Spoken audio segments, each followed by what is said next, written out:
This is London.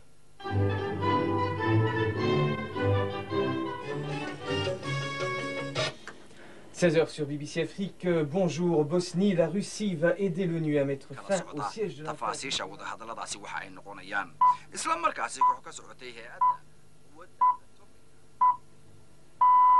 15 hours, Greenwich Mean Time.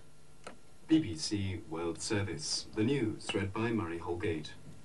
American fighter planes have shot down 4 combat aircraft. Sommet des ministres africains des Finances à Libreville. À l'ordre du jour, le problème de la dette extérieure du continent, une dette de 260 milliards de dollars.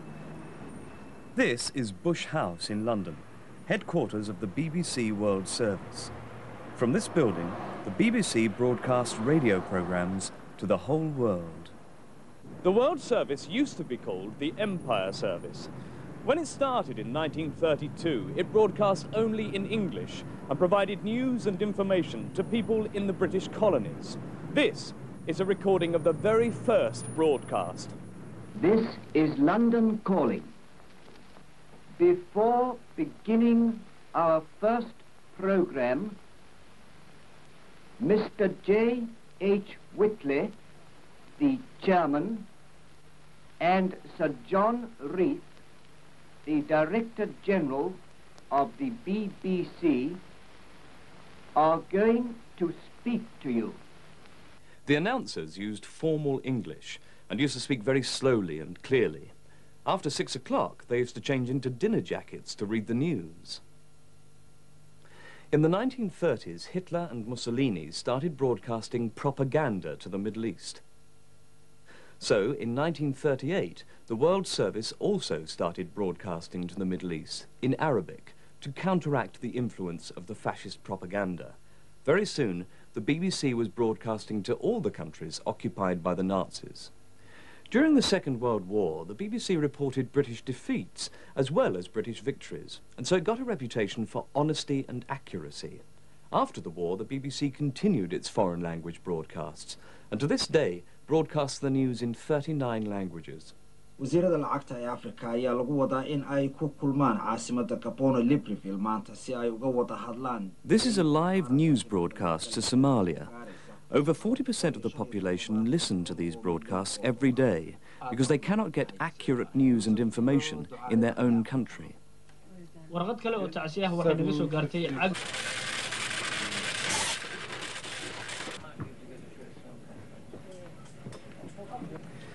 Here in the newsroom, 120 journalists work day and night, writing 200 news bulletins every 24 hours.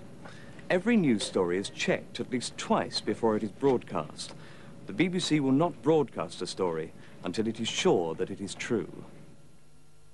When President Gorbachev was under house arrest in the Soviet Union in 1991, he said that he learnt the truth about what was happening in his country by listening to the BBC World Service. We found some old radios in the service quarters and were able to set up aerials. The lads were able to figure out how to do that. And we began to see what we could get. And we got the BBC best of all. BBC лучше всего. This means the World Service is not always popular with governments. For example, the former Soviet Union jammed the broadcast for many years so that it was difficult for Russian people to listen to the BBC News. Even the British government was very angry when the World Service broadcast a speech criticising the government during the Suez Crisis in 1956. The BBC is the world's largest international broadcaster. Every week, 130 million people listen to BBC World Service radio. In 1992, the World Service started broadcasting television programs too, via satellite to Europe, Asia and Africa. Now, people in countries all around the world can see, as well as hear, the news from the BBC.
Where's my bag?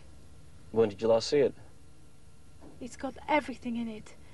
My passport, my money, my ID card, my credit cards. You had it on the beach. It must be on the bench.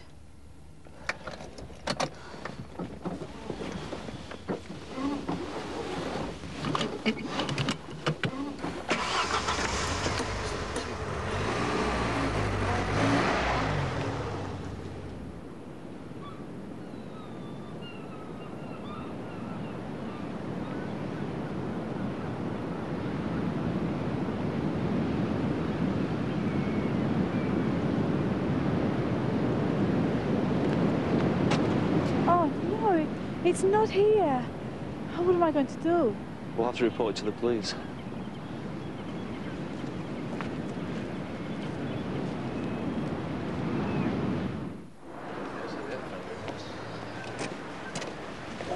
Yeah, okay. Hello, can I help you? Yes, I've lost my bag. Right. Can you give me your name? Paola Calvetti. Paola. C-A-L... V-E-T-T-I. You're Italian, are you? Yes, I'm from Rome. And can you give me the details? Where did you lose it? I left it on a bench. Near the beach at Harlem Bay. And you've been back to the bench? Yes, we went straight back, but it wasn't there. Oh, I see. When was this? This morning, just now. And what kind of bag is it? Can you describe it? It's black, made of leather. It has a gold... A buckle. Yes, a gold buckle. And a shoulder strap. And what was in the bag? Oh, my money, my traveler's checks, my credit card. And were your money and credit card in a wallet or purse? Or? Yes, in a brown leather wallet. The wallet has her initials PC in silver letters on it. Same as me. Sorry?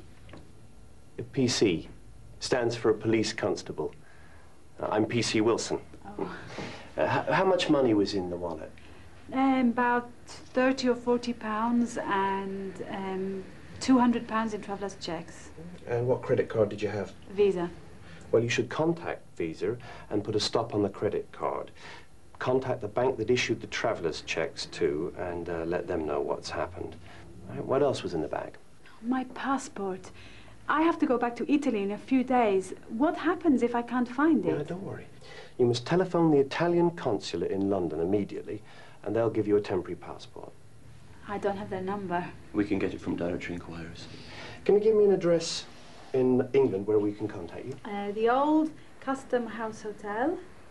I'm there until Tuesday, and then I go back to Italy. Are you on holiday here? No, I'm a photographer. I'm taking photographs of Cornwall. Really? Well, this time of year? It's beautiful in the winter. It's wild and romantic. I prefer it in the summer myself. Well, if your bag turns up before Tuesday, we'll give you a ring at your hotel. Now, this is your lost property number, and here's the phone number of this police station. If you don't hear from us, give us a ring before you leave the country. Is it likely to turn up? I don't know. It depends who found it. Okay. Thank you. Goodbye. Hope you enjoy the rest of your stay. Thank you. Goodbye.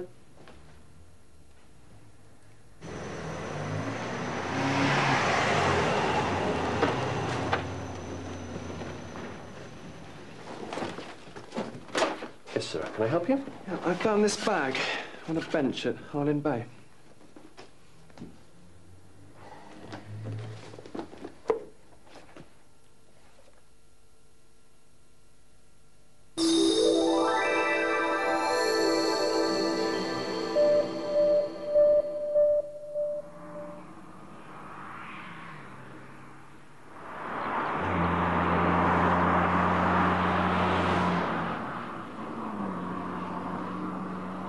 This is Britain's most popular and successful car, the Mini.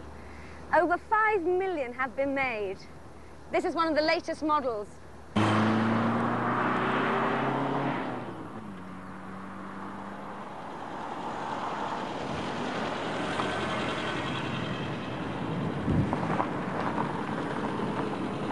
And this is one of the very first Minis. It was made in 1959. As you can see, the design has hardly changed. Very few cars have lasted as long as the Mini. So, why is it so popular? I think because they're so well designed and so economical. They last a long time. I can't think of any other cars that you see so many of them when they're so old. And they're very easy to drive around town and easy to park and just good cars to drive, really. The Mini is so special for me because I can maintain and service and repair them with small hand tools within my own workshop. They're a car that anybody can drive. Most people have driven one at some time, and all of the controls are simple. And so therefore you don't have to relearn the car each time you get in it to drive. In the late 1950s, BMC, the British Motor Corporation, wanted to build a car that was different from other cars. They wanted it to be small, cheap and economical, like the bubble car. But the bubble car could only take 2 passengers. BMC wanted a family car big enough to carry 4 passengers. Nowadays, that doesn't sound like a difficult problem, but in 1957 it was. At that time, a typical small family car looked like this. It was quite long, about 3.5 meters. It had large wheels and a large space for the engine. So there wasn't much room for the passengers. And it was expensive to make, and it cost a lot to run. The Mini was designed by Alec Issigonis. This wasn't his first car. In 1948, he designed the Morris Minor, which was also very successful. He was a fast worker. He drew designs for the Mini on small pieces of paper, even on the back of envelopes. From the first idea to the first complete car took just 2 years, an incredible achievement. Issigonis's problem was this: how to design a car which was smaller than most family cars, but which had more space inside. First of all, he decided that the Mini should be 3 meters long, 1/2 meter shorter than most small cars. Next, the wheels were made much smaller, with independent suspension, and they were put right at the 4 corners of the car. Then the engine was turned sideways, and the gearbox was put underneath. More space was saved by having front-wheel drive, and there was still room for 4 passengers. In 1959, this design was revolutionary. Today, nearly every small car is based on the design of the Mini. Like the Volkswagen Beetle in Germany, the Mini was designed as a people's car. It was cheap and economical, and in the early 1960s, many ordinary families in Britain bought one.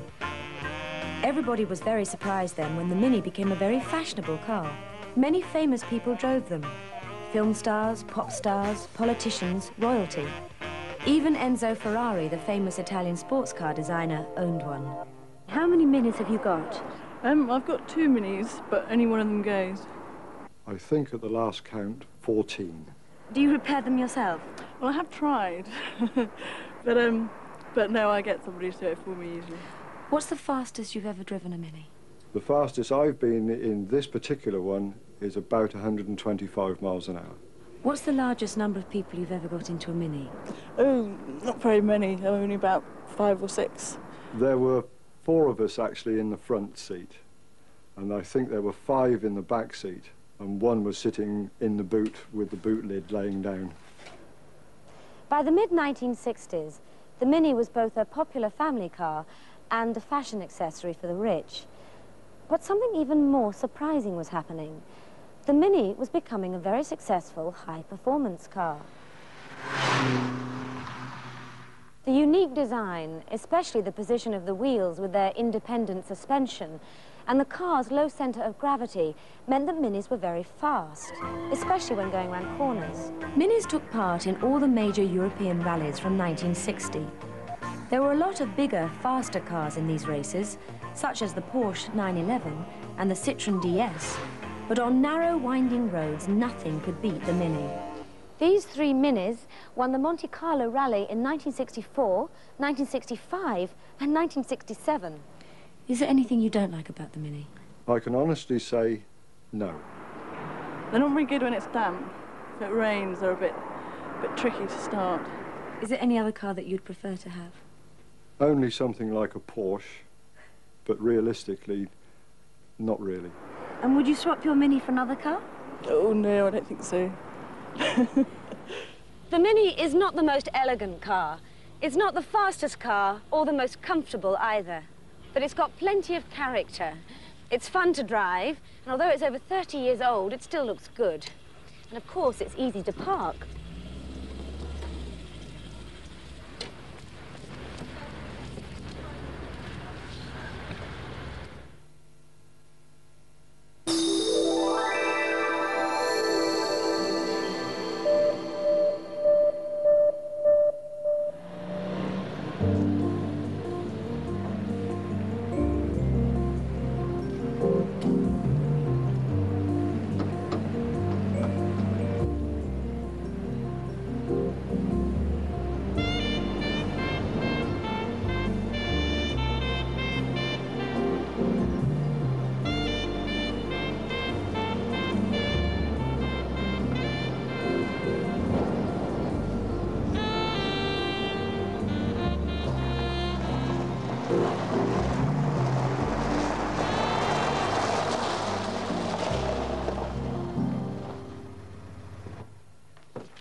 They're here, Geoffrey. You go and put the kettle on. I'll answer the door. Yes, dear. Now tell me again about your parents. What does your father do? I've told you before. He's a bank manager and my mum teaches art.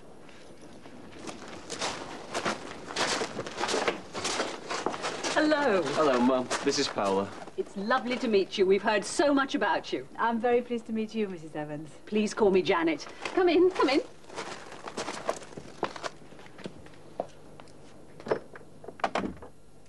David, take Paola's coat, dear. Yes, Mum. Come into the sitting room. Dad, can I introduce you to Paola? Hello, Paola. Pleased to meet you. Hello, Mr. Evans. Oh, these are for you. It's very kind of you. I love these. We can have some after lunch. Did you put the kettle on, Geoffrey? Yes, I did, dear. Paola, would you like some tea or would you prefer coffee? Tea would be lovely. Tea for you, David? Yes, please, Mum. I'll come and help you. Oh, please, take a seat, Paola. Thanks. How are you enjoying your stay in England? Oh, it's great. Cornwall is very beautiful. Yes, it's lovely, isn't it? But it's a bit wet at this time of year. David tells me you're a photographer. Yes, that's right. I'm here taking photographs for a magazine. Oh, you should take photographs of one of David's articles. You'd make a good team. She's lovely, David. Shh, she'll hear you. Must be very difficult for you, living in different countries. We're not exactly going out together, Mum. You can't, can you? Not with her living in Rome and you in Bath. I mean, she's not my girlfriend. These things take time. Your father and I were engaged for 6 years before we got married. Don't forget the milk, dear.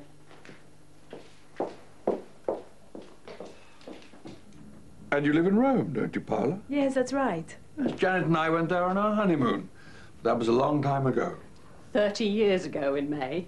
We might go there again for our anniversary, mightn't we, Geoffrey? If you do, you must come and see me. I can show you around. That would be lovely. Your English is very good, Paola. Thank you. I go to evening classes in Rome. And, of course, I practice on David. Doesn't David speak to you in Italian, then? Not very much. Oh, David. And you studied it for years at school? For 2 years? Well, I would speak Italian, but Paola's English is so good. I spoke Italian when I was in Italy at Easter. He did. He tried very hard. He had to. Most of my friends don't speak much English. How long are you here for, Paola? I have to go back to Italy the day after tomorrow. Oh, what a shame.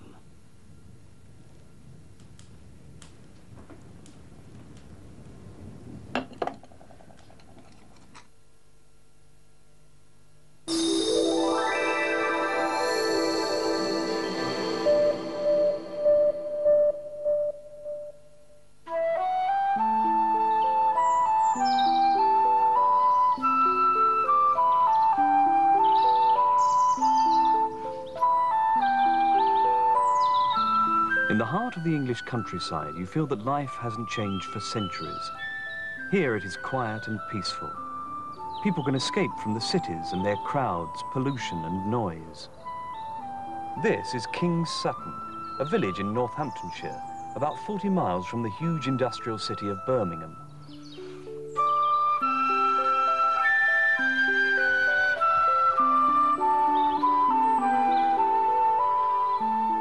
Many of the houses in the centre of the village are 300 or 400 years old. This square certainly hasn't changed much. For centuries, this was the whole village. At the end of the square stands the church of St. Peter and St. Paul. It was built between 1220 and 1450 and is the oldest building in the village.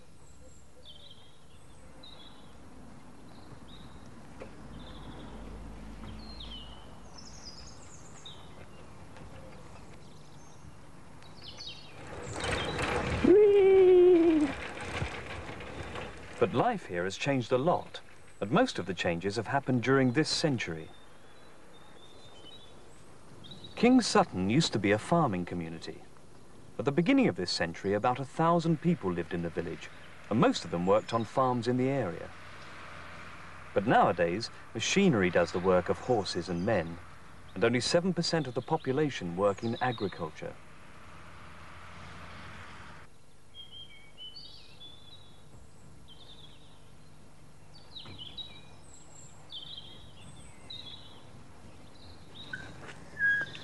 In the past, the villagers rarely travelled outside the village.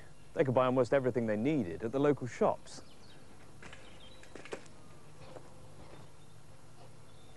Morning.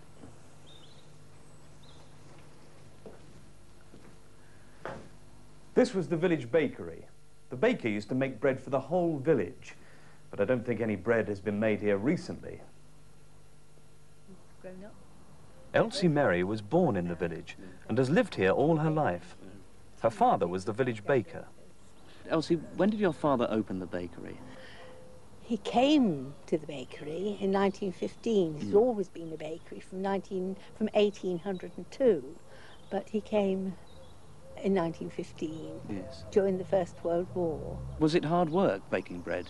Very hard work, yes, yes. Up at 5 o'clock in the morning, 3 o'clock on Saturday morning, always. So when did the bakery close? 2 years ago, 2 years last Easter. Many of the other shops have closed too. That's strange because there are now 2,000 people living here. The population has doubled since 1945. And the village is much bigger. New housing estates have been built for the newcomers.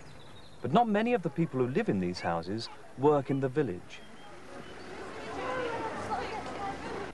You see, King's Sutton isn't a self-sufficient community anymore. The villagers work in nearby towns, and they do most of their shopping there too, in large supermarkets. How do they get there? Not by bicycle, but by car and train.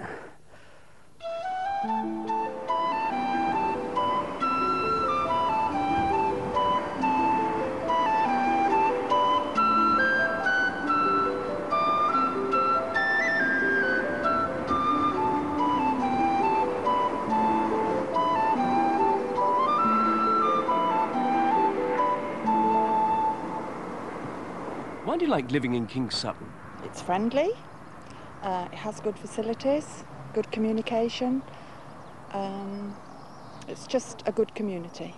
I like the people mostly, and quite a bit goes on, so it's quite interesting. And it's reasonably peaceful. I like the village life. I've always lived here. I like the community life. The only thing I don't like is that everybody knows your business. Well, I like it living here better than living anywhere else, really. If you lived in a town, do you think life would be better? Well, I don't think life would be better because there'd be a lot more noise and danger and stuff like that. Well, you could go to the cinema, you could go swimming, and there'd be better sports facilities. I think there'd be more to do, and probably more people. We came here because we didn't want to be in a town, we wanted to be in a village. A new motorway between London and Birmingham was completed in 1992, and it passes close to the village. How does this affect village life? Well, there's a lot of complaint about the noise and pollution from the motorway, but it does improve communications to those who use cars for travel. And a lot of them work in London, so they can commute quite easily down there now, providing there are no traffic jams. So is life in King Sutton better than it was in the past, or worse? Well, it's better in the sense that we have gas, water, electricity and main drainage, so life for most people is more comfortable. The village has doubled in size, but the trouble is that most of the new residents don't work in the village, so they're commuters. So we've lost a lot of the community spirit which used to exist. It's still quite strong, though. It's still quite strong, especially amongst the older people. Life in King Sutton has changed a lot during this century. If more and more people move out of the cities, the village will continue to change. But let's hope that here at the heart of King Sutton, there will always be peace and quiet.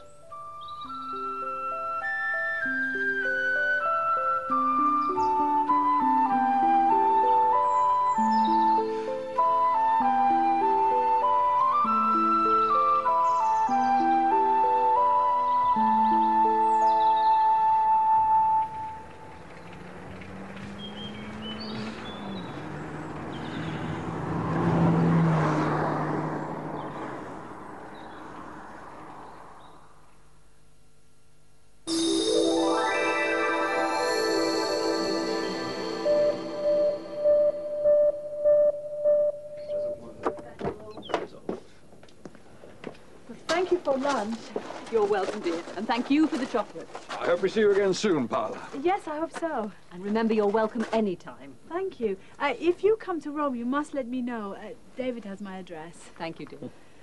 So, thank you. Goodbye. Bye. Ooh, Italian style. Bye, David. See you next month in Bath. Yeah, bye, Dad. Bye, Mum. Thanks for a lovely weekend. Bye, dear. Safe journey. Drive carefully, David. Take care of yourselves.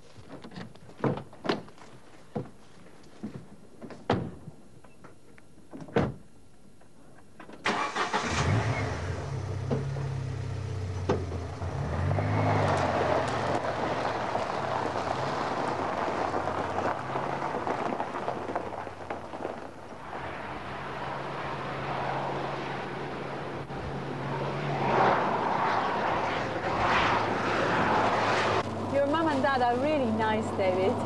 Yeah, they liked you too. It's a pity I've got to go back to Bath tonight. I wish I could stay here a bit longer with you. I'm only here for another day myself. Well, even one day would be nice. I want to take some more photographs at the harbour, if it stops raining. Okay.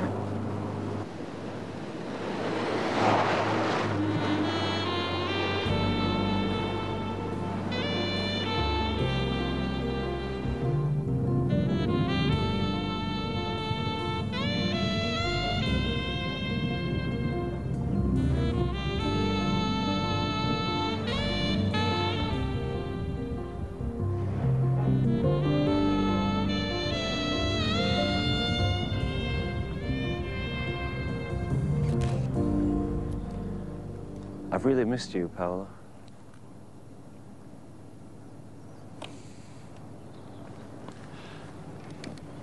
Are you sure we can't? David, we talked about this in Rome at Easter, didn't we? Yeah, I know, Paola. I'm sorry, David. I just think it's best if we stay friends. I live in Italy, you're here. It would be impossible. Well, how do you know? We haven't tried it yet. It just wouldn't work. When would we see each other? Well, on holidays at first. And then maybe you could come and live here. I can't make that sort of commitment. I just can't make promises like that. There's nothing I can say to make you change your mind. We've been friends a long time, David. Let's not change it now, please. Okay. But make sure you keep writing. I will, I promise. I'd love a coffee. Can we get a cappuccino anywhere around here? I doubt it. David? David.